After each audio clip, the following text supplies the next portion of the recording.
하나님 우리에게 주시는 말씀은 구약성경 민수기 11장 4절에서 8절까지 그리고 18절에서 23절까지 말씀입니다.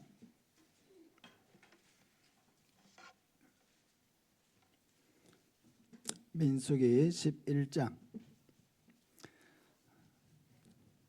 구약성경 213쪽입니다. 4절에서 8절을 먼저 교독하겠습니다.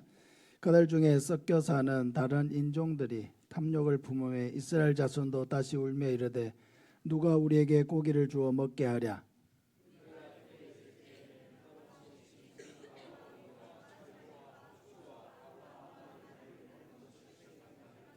이제는 우리의 기력이 다하여 이 만나 외에는 보이는 것이 아무것도 없도다 하니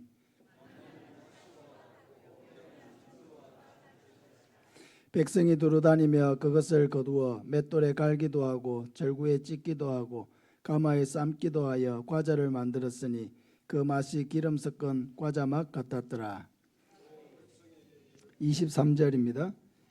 18절부터 23절까지 교독하겠습니다. 또 백성에게 이르기를 너희의 몸을 거룩게 하여 내일 고기 먹기를 기다리라. 너희가 울며 이르기를 누가 우리에게 고기를 주어 먹게 하랴. 애굽에 있을 때가 우리에게 좋았다 하는 말이 여호와께 들렸으므로 여호와께서 너희에게 고기를 주어 먹게 하실 것이라.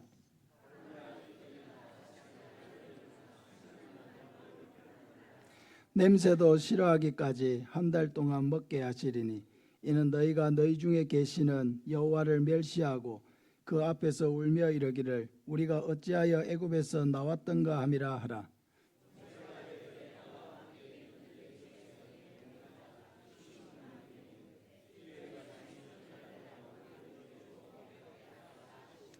그들을 위하여 양떼와 소떼를 잡은들 족가오며 바다의 모든 고기를 모은들 족가오리까. 여호와께서 모세에게 이르시되 여호와의 손이 짧으냐 네가 이제 내 말이 내게 응하는 여부를 보리라. 아멘. 우리 찬송가 268장 찬송드리겠습니다.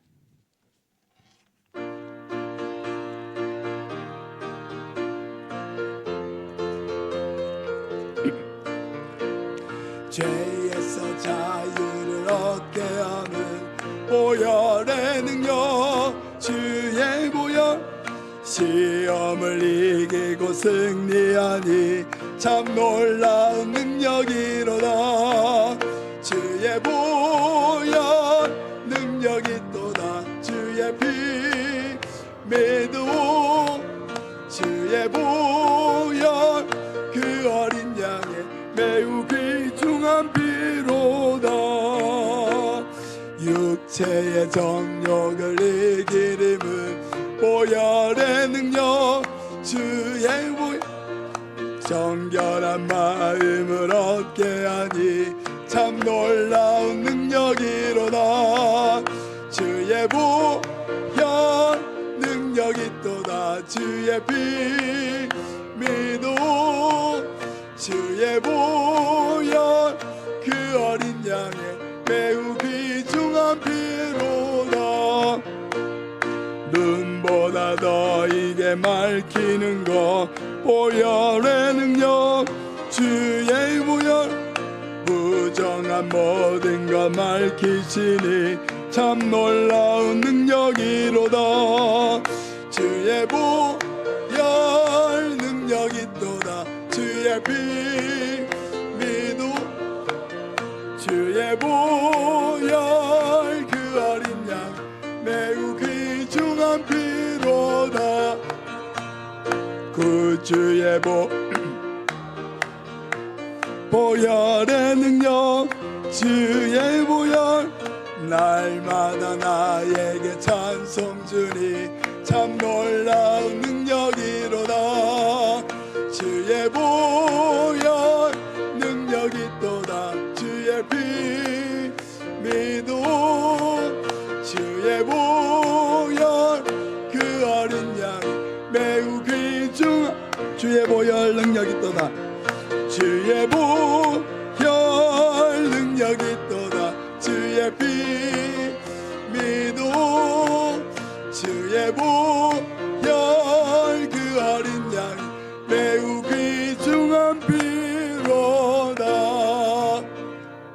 할렐루야. 아멘. 하나님의 능력을 제한하지 말라 제목으로 말씀을 전하겠습니다.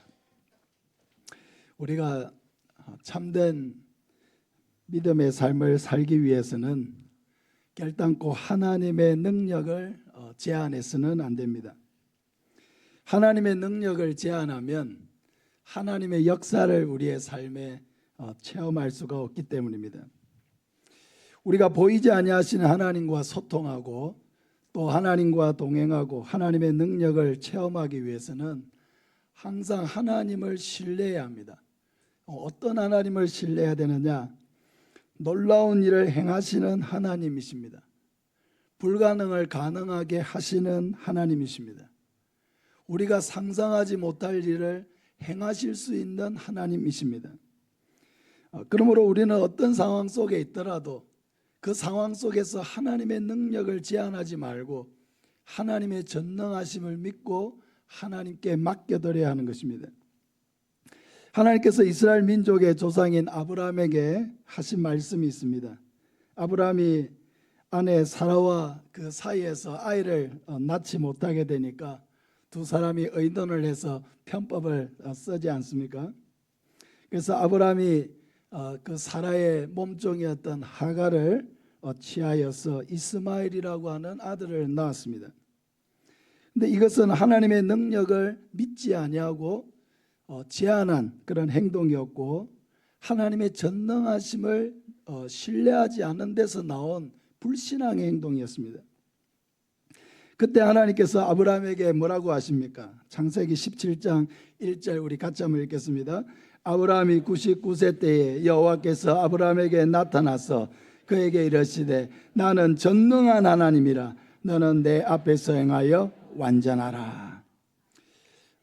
아브라함이 불신앙 그 하나님을 믿지 않는 데서 편법을 써서 이스마엘이라고 하는 아들을 낳았을 때 하나님이 하신 말씀이 뭐냐면 나는 전능한 하나님이라 너는 내 앞에서 행하여 완전하라.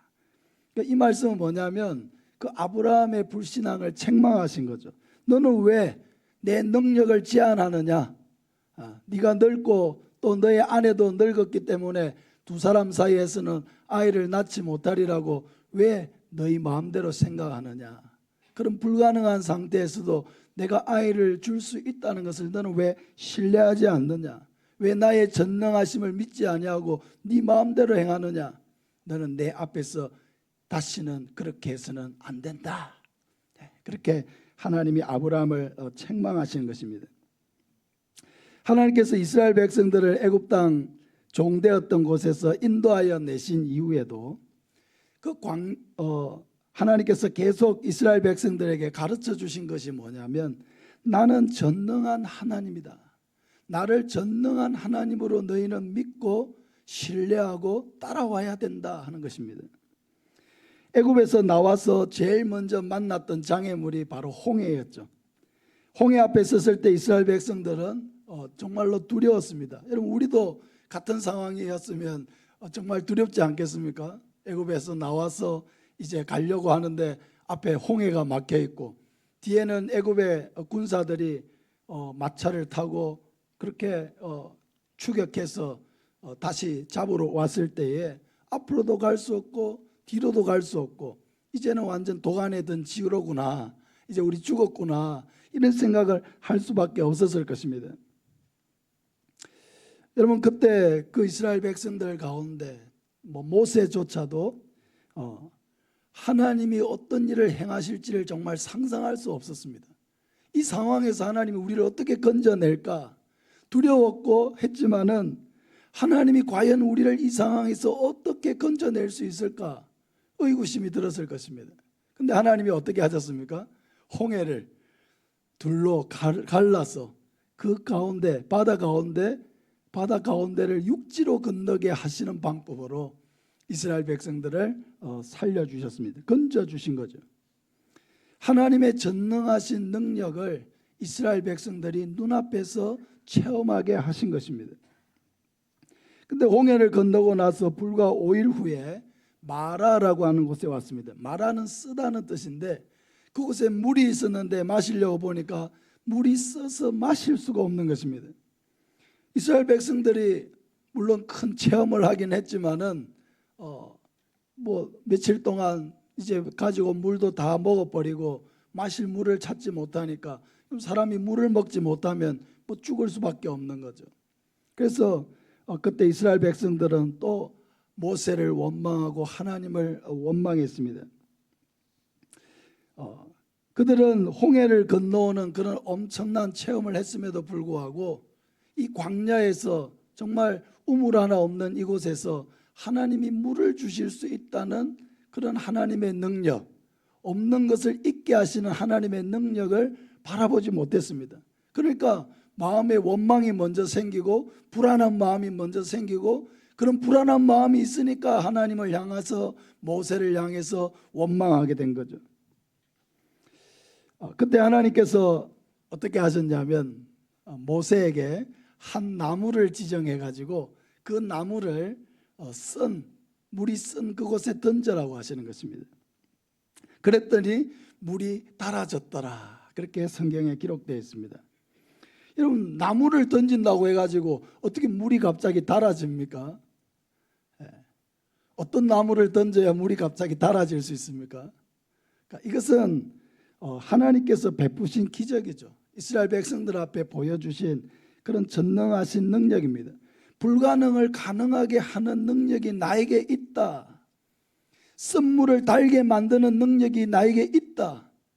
고통을 기쁨으로 바꿔줄 수 있는 능력이 나에게 있다. 두려움을 평안으로 바꿔줄 수 있는 능력이 나에게 있다. 너희 마음속에 있는 불안함과 두려움을 기쁨과 즐거움으로 바꿀 수 있는 능력이 나에게 있다. 이것을 하나님께서 이스라엘 백성들에게 보여주신 것입니다. 그런데도 불구하고 이스라엘은 광야에서 전능하신 하나님을 신뢰하는데 계속해서 실패합니다. 급기야 이스라엘은 가나안 땅에 정탐을 다녀온 후에 가장 큰 실패를 했습니다. 12정탐꾼이 40일 동안 가나안 땅을 정탐하고 돌아와서 보고를 했는데 그 중에 10사람이 가나안 땅에 대한 악평을 늘어놓기 시작한 것입니다. 그 땅은 정말 젖과 꿀이 흐르는 땅입니다. 그 땅에서 가져온 이 과일을 보십시오. 너무나 먹음직스럽고 너무나 탐스럽고 정말 이 가나안 땅은 젖과 꿀이 흐르는 너무나 좋은 땅입니다. 그때까지는 좋았는데 그 후에 문제가 생겼습니다. 그 땅을 차지할 수는 없다는 거예요. 그 땅이 너무나 좋긴 하지만 차지할 수가 없다는 거예요. 이유가 뭐냐면 가보니까 그 땅의 성이 너무나 견고하게 지어져 있고 너무나 높아서 우리가 어떤 방법으로도 그 성을 무너뜨릴 수가 없다는 것입니다. 그리고 그 땅에 살고 있는 사람들이 아낙자손들인데 이 아낙자손들은 우리가 소위 골리앗이라고 말하는 그런 사람들입니다. 키가 3m 이상 되는 엄청난 거인족들입니다. 그러니까 그런 사람들과 자신들을 비교해 보니까 거의 2배나 키가 크고 몸짓이 대단한데 우리가 어떻게 그 아낙자손들 그 거인족들을 몰아내고 우리가 그 땅을 차지할 수 있느냐? 차지할 수 없다. 땅은 좋은 땅이 확실하지만은 그 땅을 우리는 정복할 수 없다. 우리가 싸워봐야 우리는 다 죽을 수밖에 없다. 그렇게 보고를 한 것입니다. 그러니까 이런 보고를 들으니까 그 보고를 듣고 있던 대다수의 이스라엘 백성들은 큰 두려움에 사로잡혀 가지고 이제 우리는 다 죽었다. 왜 우리를 죽게 하려고 여기까지 우리를 인도했느냐 하면서 모세를 원망하고 하나님을 원망하고 다시 우리가 새로운 지도자를 세워서 애굽으로 돌아가자고 막 외쳤습니다. 여러분, 그 정탐을 다녀온 12명의 정탐꾼 가운데 여호수아 갈렙을 제외한 그 10명의 정탐꾼들이 왜 이런 절망적인 보고를 하게 된 것입니까? 그것은 여전히 그들이 전능하신 하나님의 능력을 믿지 않았기 때문입니다. 그 땅의 성이 아무리 견고하고 그 상의 성이 아무리 높고 거기에 아무리 강한 민족들 아낙자손들이 버티고 있다 할지라도 하나님이 우리와 함께 하시면 능히 그것을 차지하게 하실 것이다.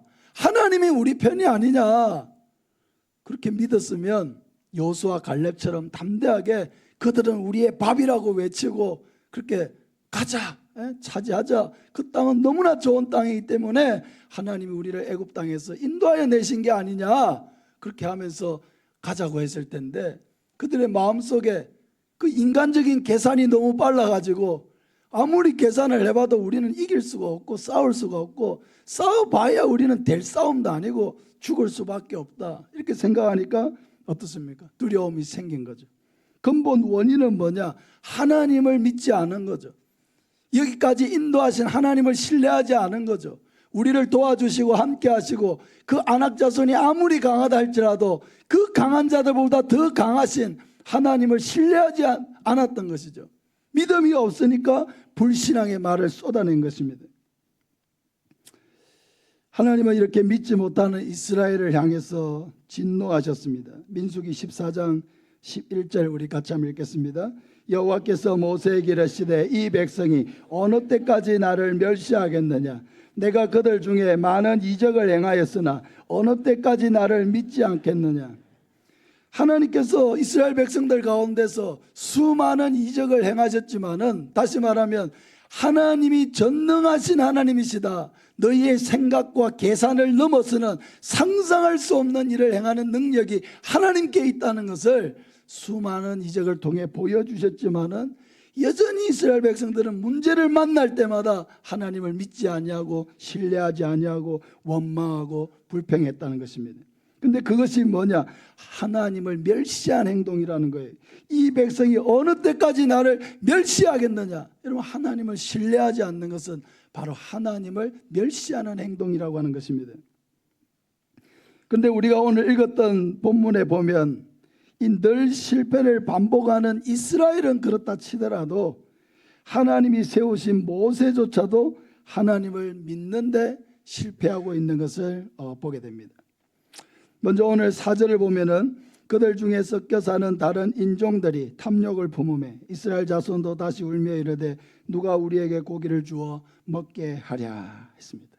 여러분, 그들 중에 섞여 사는 인종이라고 하는 것은 이스라엘 백성들이 애굽 땅에서 나올 때에 함께 출애굽에 동참했던 이방인들을 말하는 겁니다. 그 중에 뭐 애굽 사람도 있을 수 있고 다른 그런 이방인들, 다른 외국인들도 있을 수 있습니다. 이들은 하나님에 대한 믿음은 없고 오직 약속의 땅 가나안 땅에서 누리게 될 현세적인 그런 복에 관심을 가지고 함께 따라 나왔던 사람들입니다. 오늘날로 치자면은 예수 그리스도를 구주로 믿는 믿음은 없이 단지 이 땅에서 복을 받을 생각으로 교회를 다니는 것과 같은 것입니다. 여러분은 왜 교회에 나오셨습니까? 여러분은 왜 오늘 예배 자리에 참여하셨습니까?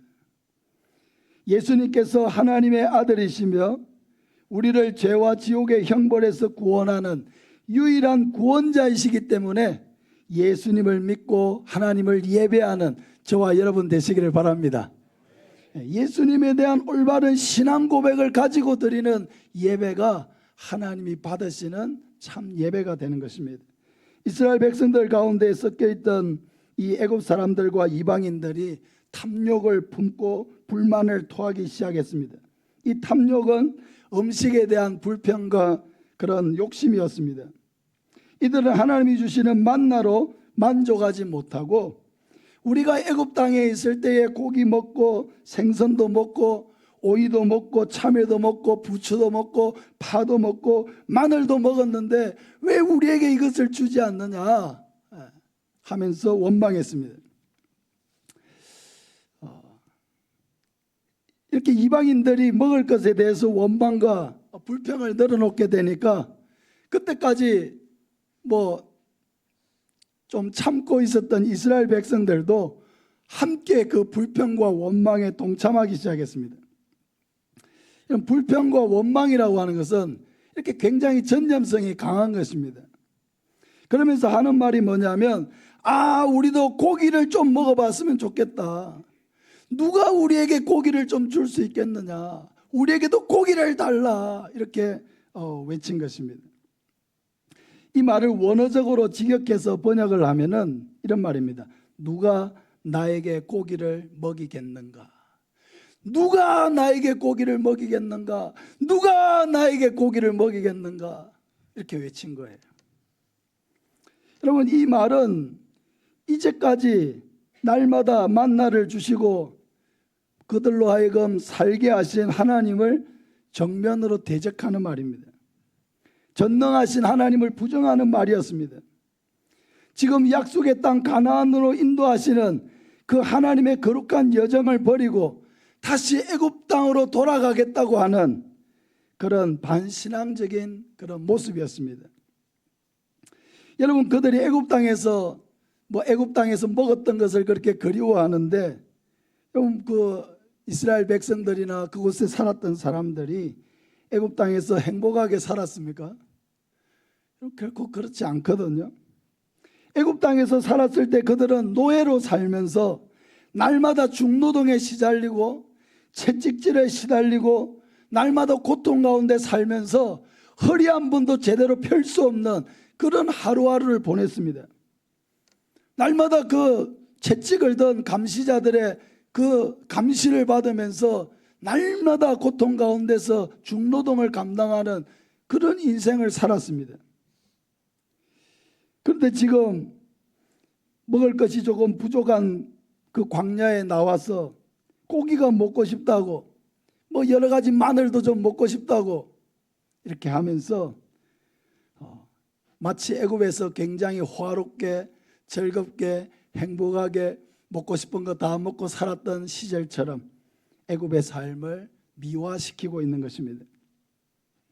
그러면서 이들은 하나님이 주신 만나를 혹평하기 시작했습니다. 6절부터 보면 이제는 우리의 기력이 다하여 이 만나 외에는 보이는 것이 아무것도 없도다니 만나는 가시와 같고 모양은 진주와 같은 것이라 백성이 두루다니며 그것을 거두어 맷돌에 갈기도 하고 절구에 찢기도 하고 가마에 삶기도 하여 과자를 만들었으니 그 맛이 기름 섞은 과자 맛 같았더라. 이런 만나라고 하는 음식은 참으로 놀라운 음식이죠. 광야에서 하나님께서 값없이 날마다 내려주신 말 그대로의 생명의 양식이었습니다. 이 만나는 생명의 떡이신 예수님을 상징하는 음식입니다. 하나님께서 광야에서 만나를 주어서 이스라엘 백성들을 살려주신 것 같이 하나님이 예수님을 이 땅에 보내어서 그 예수님을 믿음으로 말미암아 우리에게 영원토록 살 수 있는 그런 은혜를 주셨기 때문입니다. 그래서 예수님은 이 만나에 빗대어서 이렇게 말씀하시죠. 나는 생명의 떡이라 내게 오는 자는 결코 줄이지 아니할 터이요 나를 믿는 자는 영원히 목마르지 아니하리라. 할렐루야. 여러분, 예수님이 바로 우리에게 영생을 주시는 생명의 떡이라는 것을 여러분 믿으시기를 바랍니다. 근데 이스라엘 백성들은 이제는 만나를 지겹다고 말합니다. 처음 먹었을 때는 꿀 섞은 과자 맛 같았다고 이야기했던 그 만나가 이제는 기름 섞은 과자 맛 같다고 혹평을 하고 있습니다. 여러분, 이 이야기를 듣고 있던 하나님께서 뭐라고 하십니까? 그래, 좋다. 너희가 누가 나에게 고기를 먹이겠는가 하고 외치니까 내가 너희에게 고기를 주겠다. 한 번만이 아니고 일주일, 2주일이 아니고 20일이 아니고 고기 냄새도 맡기 싫을 정도로 한 달 동안 내가 고기를 먹여주겠다. 이렇게 하십니다. 18절부터 보면은 또 백성에게 이르기를 너희의 몸을 거룩히 하여 내일 고기 먹기를 기다리라.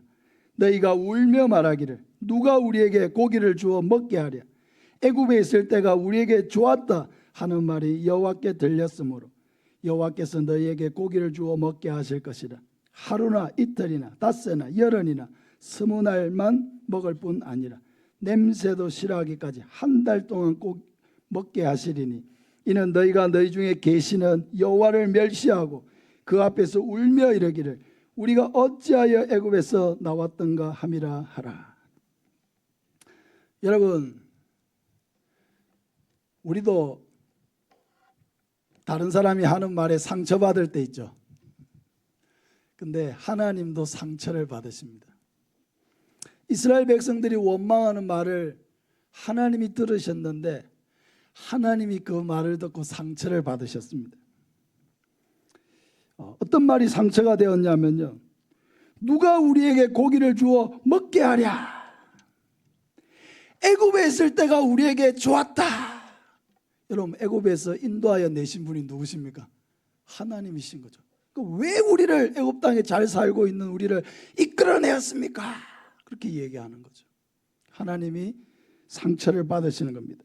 애굽 땅에 그들을 이끌어내기 위해서 10가지 재앙을 내리시고 홍해를 건너게 하시고 날마다 만나로 먹이시고 낮에는 구름 기둥, 밤에는 불 기둥으로 그들을 보호하면서 하나님이 인도하고 계시는데, 우리가 애굽 땅에 있을 때가 좋았다.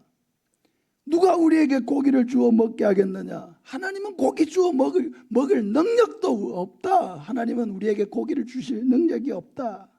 이렇게 하는 말들이 하나님의 마음에 상처가 되었습니다. 이러한 말들이 하나님을 멸시한 말이라고 하나님은 말씀하십니다. 사랑하는 여러분, 내가 잘 느끼지 못한다고 해서 무엇인가를 단정하지 마시기를 바랍니다. 여러분, 우리 중에 계신 하나님을 부정하지 마시기를 바랍니다. 여러분, 우리를 사탄의 종된 데에서 구출해서 하나님의 자녀로 삼아주신 은혜를 결단코 아무것도 아닌 것으로 여겨서는 안 된다는 것입니다. 여러분, 이 세상에 많은 기적들이 일어난다고 해도 내가 예수 믿은 그것이 여러분 최고의 기적이라는 것을 믿으시기를 바랍니다.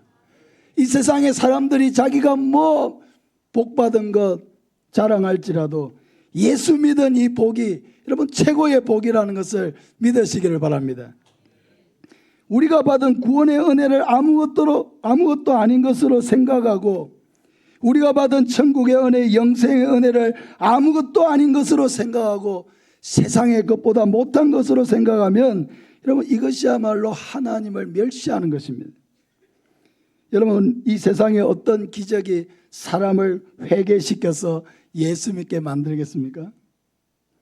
여러분, 하나님께서 우리의 마음을 변화시켜서 예수 믿게 하시고 천국을 사모하는 영혼이 되게 하신 것, 여러분, 이것이야말로 기적이고 이것이야말로 우리가 받은 엄청난 복, 세상에 비교할 수 없는 최고의 복이라는 것을 여러분 분명하게 확신하시기를 바랍니다. 이런 와중에 여러분, 모세조차도 하나님을 온전히 믿지 못하는 실패를 합니다. 모세는 하나님께서 이스라엘 백성들에게 한 달 동안 고기를 주어서 먹게 하겠다 이렇게 하시는 하나님의 공약이 공갈처럼 생각이 들었습니다. 어떻게, 아무리 하나님이시라도 어떻게 이 많은 사람들에게 하루도 아니고 한 달 동안 고기를 주어서 먹게 하신다는 말이냐? 도무지 이해가 되지 아니하고 받아들일 수가 없었습니다. 그러니까 모세도 하나님의 전능하심을 믿지 못하고 그런 불신앙의 말을 하고 말았습니다. 21절부터 보면 모세가 이르되 나와 함께 있는 이 백성의 보행자가 60만 명이 온대 주의 말씀이 한 달 동안 고기를 주어 먹게 하겠다 하시오니 그들을 위하여 양떼와 소떼를 잡은들 조카오며 바다의 모든 고기를 모은들 조카오리까. 그럼 보행자가 60만 명이라고 하는 말은요, 싸움에 나갈 장정의 숫자를 민수기에서 계산하지 않습니까?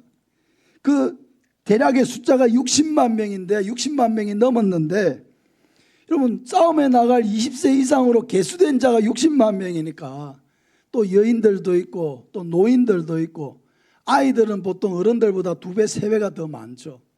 그렇게 생각하면은 이 장정이 보행자가 60만 명이라는 말은 하나님 지금 우리가 300만이 넘는 400만이 넘는 이 엄청난 대군인데 어떻게 한 달 동안 이 많은 사람들에게 고기를 주어 먹이시겠다는 말입니까? 이 사람들을 다 고기로 한 달을 먹이려면 여러분 양을 몇 마리를 잡아야 되고 소를 도대체 몇 마리를 잡아야 가능하겠습니까? 설사 할 수 있다고 하더라도 그 많은 소떼와 양떼를 어디서 또 구해온단 말입니까?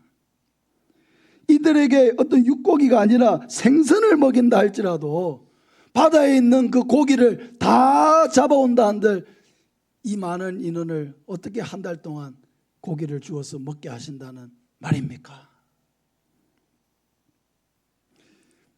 이성적으로는 너무 합당한 그런 반론이죠. 근데 하나님이 원하시는 것은요, 하나님이 원하시는 것은 믿음이에요. 우리의 계산이 아닙니다. 우리의 약속받은 계산, 앞뒤를 재보는 계산이 얼마나 빠르냐, 하나님이 그것을 우리에게 요구하시는 것이 아닙니다.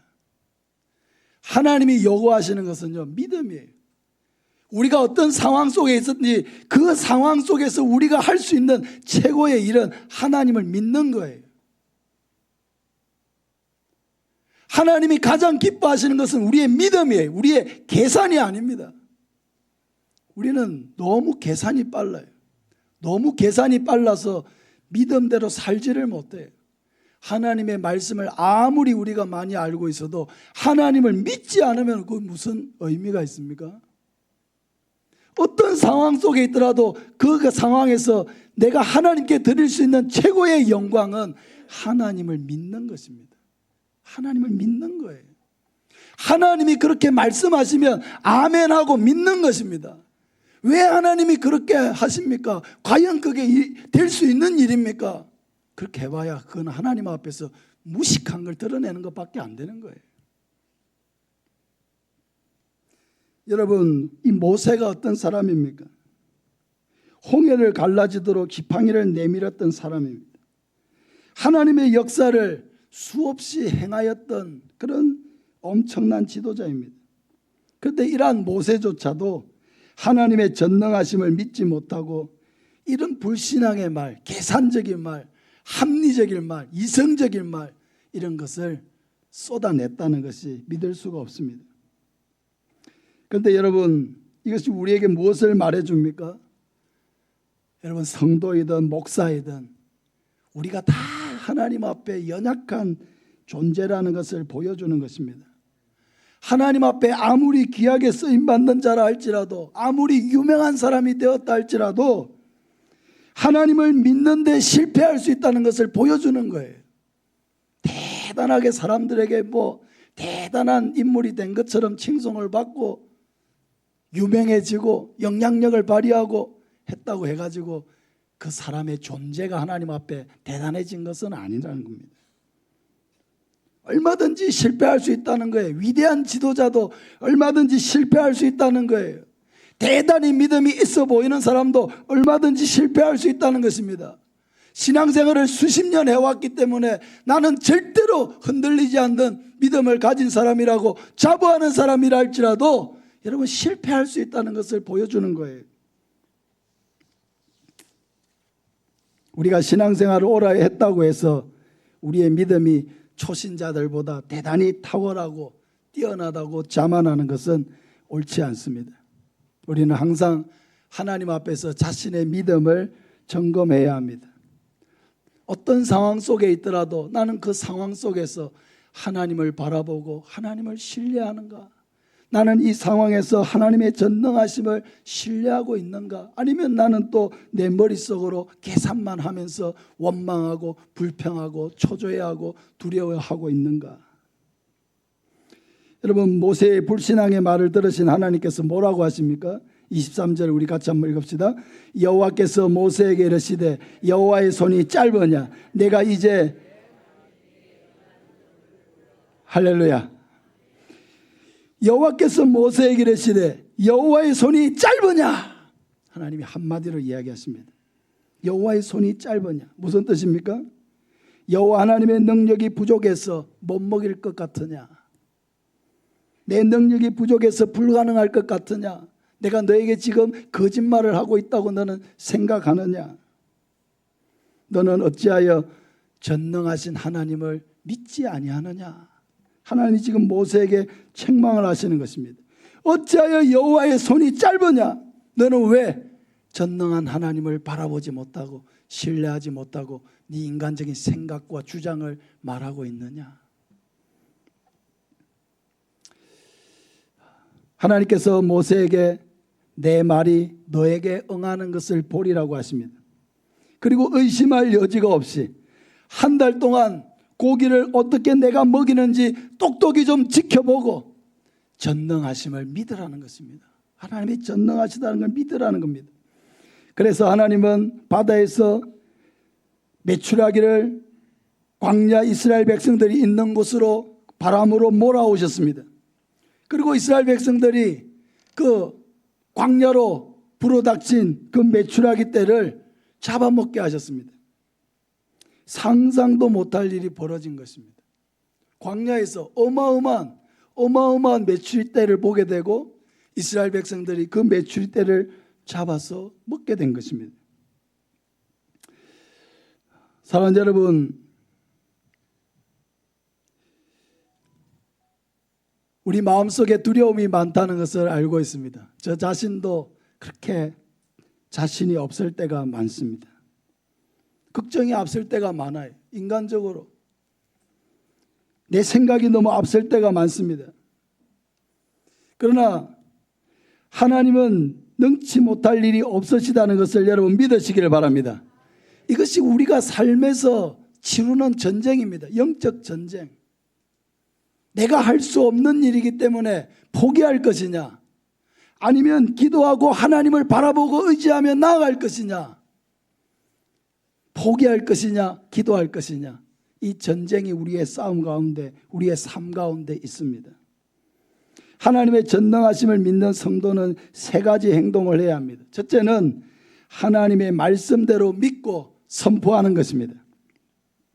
마가복음 9장 23절에 예수께서 이르시되 할 수 있거든이 무슨 말이냐, 믿는 자에게는 능치 못할 일이 없느니라 하시니라. 할렐루야. 믿는 자에게는 능치 못할 일이 없느니라. 여러분, 우리가 너무 많은 어려움들을 겪고 있습니다. 여러 가지 질병으로 어려움을 겪고 있습니다. 내 자녀들, 내 남편, 나의 부모님, 형제들, 믿지 않는 가족들을 구원해야 되는데 도무지 마음을 열 기미가 보이지 않습니다. 나도 복음을 전해야 된다는 부담감은 있지만은 사람들을 만났을 때 입이 떨어지지 않습니다. 이 지역 사회를 구원해야 될 사명이 우리에게 있지만은 정말로 너무나 이 지역 사회는 변할 것 같지가 않고 견고한 진같이 버티고 있는 것 같습니다. 우리 교회뿐만 아니라 온 세계 교회가 함께 마음을 모아서 세계 선교의 사명을 감당해 나가야 되는데 우리 자신은 너무나 부족하고 연약해 보입니다. 그러나 우리가 하나님을 믿고 하나님을 신뢰하면서 여러분 선포하면서 나아가야 합니다. 우리 한번 따라합시다. 하나님께서 내 병을 고쳐주셨습니다. 하나님께서 내 남편과 내 자녀와 내 부모님을 구원해 주셨습니다.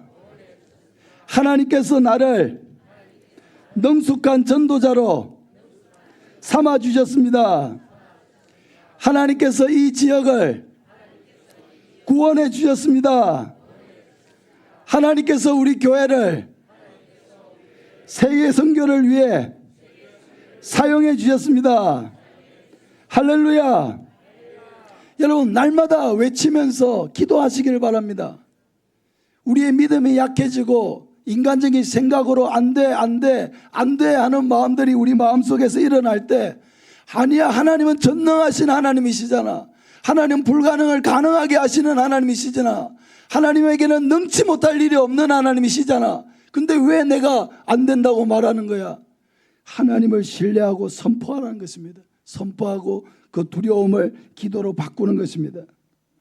여러분, 모든 일에서 전능하신 하나님을 믿고 기도하시기를 바랍니다. 마태복음 7장 7절에 구하라 그리하면 너희에게 주실 것이요, 찾으라 그리하면 찾아낼 것이요, 문을 두드리라 그리하면 너희에게 열릴 것이라고 말씀하셨습니다. 왜 하나님께서, 예수님께서 구하라고 하십니까? 왜 찾으라고 하십니까? 왜 문을 두드려 보라고 하십니까? 찾으면, 구하면 주신다는 약속을 하고 있습니다. 구하면 줄 거기 때문에 구하라는 것입니다. 찾으면 찾아낼 수 있기 때문에 찾으라고 하십니다. 문은 닫혀 있어서 열리지 않지만은, 그러나 믿고 구하고 열면, 문을 두드리면, 계속해서 두드리면 열릴 것이기 때문에 두드리라고 하십니다. 어떤 상황 속에서도 하나님의 능력을 제한하지 말라는 것입니다. 내 생각으로 안 된다고 말하지 마시기를 바랍니다. 내 생각이 안 될 것 같으니까 내가 안 되니까 하나님도 안 될 거라고 단정 짓지 마시라는 겁니다. 하나님의 능력을 제한하지 말고 그 하나님의 능력 앞에 모든 것을 맡기고 기도하라는 것입니다. 그리고 우리는 믿음으로 행동해야 합니다. 야고보서 2장 26절에 행함이 없는 믿음은 죽은 것이라 했습니다. 믿음은 곧 행함으로 나타나야 돼요. 나를 사랑하시는 하나님, 나를 도우시는 하나님, 나의 길을 인도하신 하나님, 모든 권력을 가지시며 세상의 모든 주권을 가지신 그 하나님을 신뢰하고 담대하게 행하라는 것입니다. 이 전능하신 하나님을 신뢰하는 사람의 모습이에요. 말씀대로 믿고 선포하고 모든 일에서 전능하신 하나님을 믿고 기도하고 그 믿음대로 행하라는 것입니다. 여러분, 믿음의 사람들, 우리가 성경에서 만나는 그 믿음의 사람들은 본질적으로는 우리와 똑같은 사람이에요. 문제가 생기면 걱정하고 염려하고 두려워하는 똑같은 사람들입니다. 그러나 그들의 삶에 놀라운 변화들이 일어나고 하나님 앞에 귀하게 쓰임받게 된 것은 다른 것이 아니라 그들이 어떤 상황 속에 있든지 하나님을 신뢰했다는 것입니다. 자기를 신뢰하지 아니하고 하나님을 신뢰했다는 거예요. 하나님을 바라보았다는 게 어떤 하나님? 전능하신 하나님. 나에게는 불가능한 일이라도 전능하신 하나님이시기 때문에 모든 것을 그 뜻대로 변화시킬 수 있는 그 하나님을 바라보고 나아갔다는 것입니다. 그게 믿음의 사람들의 공통된 특징이에요. 불신앙의 말을 버려야 합니다. 그리고 믿음의 말을 하시기 바랍니다. 불신앙의 말은 마음속으로도 해서는 안 됩니다. 왜냐하면 하나님 우리의 말을 듣고 계시고 우리의 모든 생각을 아시는 하나님이시기 때문입니다. 불가능한 것처럼 보이는 문제 앞에서 도전하고 있는 분들을 축복합니다. 사람이 치료해 줄 수 없는 질병과 싸우는 분들을 축복합니다. 너무 많은 빚으로 고통 가운데 있는 분들을 축복합니다.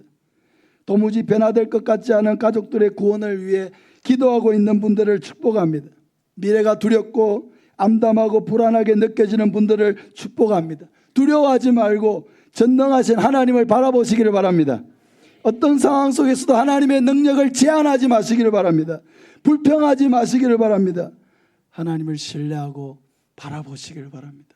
그 하나님이 나의 아버지이십니다. 그 하나님이 나의 능력의 하나님이십니다. 나의 하나님이 되시려고 나를 그 사단의 종된 데서 구원하여 나의 하나님의 자녀로 삼아주시고 천국의 백성으로 삼아주신 나의 아버지 하나님이십니다.